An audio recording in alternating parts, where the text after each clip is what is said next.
Good morning everyone. Ayan, time check 4 a.m. At naka-ready na kami magsimbang gabi. At yan nga mga ka-idol, nandito na kami sa simbahan at nung dumating kami, wala pang gaano mga tao rito sa loob ng simbahan. So ayan, nag-take muna ako ng video habang hindi pa nagsisimula yung misa. At heto na guys, tapos na yung misa. At yan yung aking kumare ay mukhang inaantok pa dyan. Ayan, at nanghihimuta pa siya dyan mga ka-idol. So ayan nga. At heto na nga mga ka-idol, heto na naman yung mga nangangaroling na tauhan ng simbahan mga ka-idol. At ayan, ang gaganda ng mga awitin nila dyan. So nakaka-enjoy lang din guys kapag ganito nga Pasko, kasi nga maririnig mo yung mga awitin na Pasko lang nga sa Pasko lang nga kinakanta or inaawit na nga ating nga mga kababayan mga idol. So ayan, at nakikinig lang kami diyan. Tuwing tapos ang misa ay ganito guys, mayroong mga nangangaroling na iba't ibang organisasyon ng simbahan. Ayan nga, kandautal pa ako mga ka-idol. At eto na nga guys, katatapos ko lang maglaba at ayan, nagluluto rin ako ngayon ng tanghalian habang ako'y nagbo-voice over dito sa aking mga bidyong naipon dito sa aking cellphone mga ka-idol. So ayan guys, nandito ako sa likod. Buong akala ko talaga nito ay ano yan, yung bell pepper, kaya pala tumatangkad siya ng tumatangkad guys. Hindi ko ine-expect na sili para siyang labuyo. Ayan yung siling labuyong malalaki. So yan, thank you Lord, nakabuhay ako ng siling labuyo. Tas mayroon pa siya rito nga isang maliit na sili. So ayan, namatay kasi guys yung isang tinanim ko. At ito, ang expect ko dito is bell pepper. Ayun pala, siling labuyo siya guys.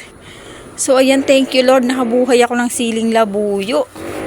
Kasi talagang ilang beses na ako nagtry magtanim yan pero hindi nabubuhay. So ito yung first time na ako nakabuhay ng siling labuyo. Tapos tingnan nyo guys, ito nga isang sili ko may para siyang may sakit.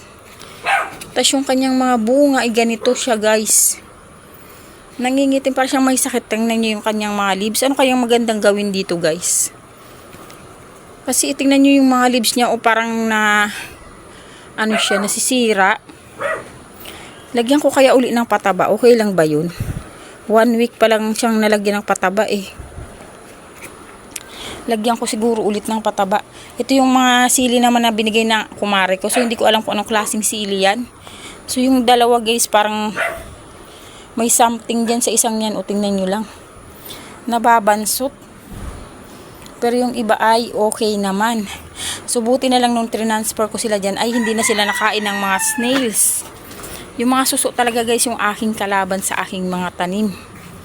So ayan, ito, namumunga na ulit yung aking mga chilies. Yung aking mga green chilies guys. Look at that. Oh, ayan. So, ayan guys, gagawin ko muna yung aking mga trabaho dahil ako'y may lakad pa today. Dahil kami ay pupunta sa bilihan ng mga pangregalo dahil nga bibili kami ng aming pang-exchange gift tomorrow. So, ayan guys, see you later. At eto na nga mga ka-idol, natapos ko nang gawin yung ating lumpia para sa ating Christmas party. So, inuna kong gawin ito guys kasi medyo matrabaho at matagal itong gawin. Hello guys, good afternoon. Ayan, Hagardos Bersosan ang lola nyo. Halatang pagod ang lola nyo. Paano pagdating ko guys kanina galing magsimba, ayun, nag-asikaso ako sa bahay namin. Hinugasan ko yung mga pinagkainan namin nung gabi kasi nga hindi ako nakapaghugas nung gabi guys dahil napagod din ako, inaantok ako. So ayan, kaninang maga pagdating ko, nag-urong ako at naghugas ako ng mga pinagkainan namin, and then after lumakad kami kasi nga namili kami ng mga sangkap ng aming mga lulutuin tomorrow.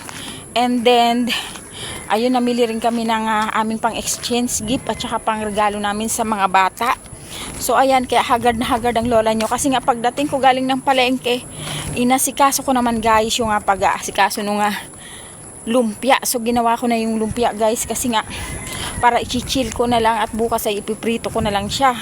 Kasi alauna yung Christmas party. So ako'y nakatoka sa pagkain ng group namin. So lahat ng mga officer ng HOA ay may kanya-kanyang toka ng pagkain. Yun sa amin guys ay 3 potahe ang lulutuin ko. So, ayan, lalabas ako kasi bibili ako ng gata para sa aking lulutuin biko.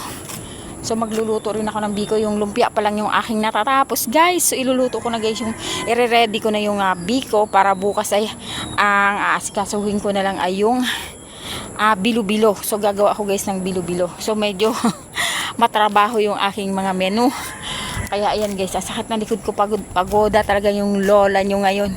So ayan, guys, hanggang dito na lang yung ating vlog, yung ating video. Thank you so much for watching and see you all again tomorrow. Ayan, advance Merry Christmas po sa ating lahat. Ang video ito ay mapapanood nyo baka next Friday or next Saturday pa, guys. Ayan, so bali tapos na ang Pasko bago nyo ito mapanood, baka nga New Year na. So ayan, guys, Merry Christmas and Happy New Year sa inyong lahat.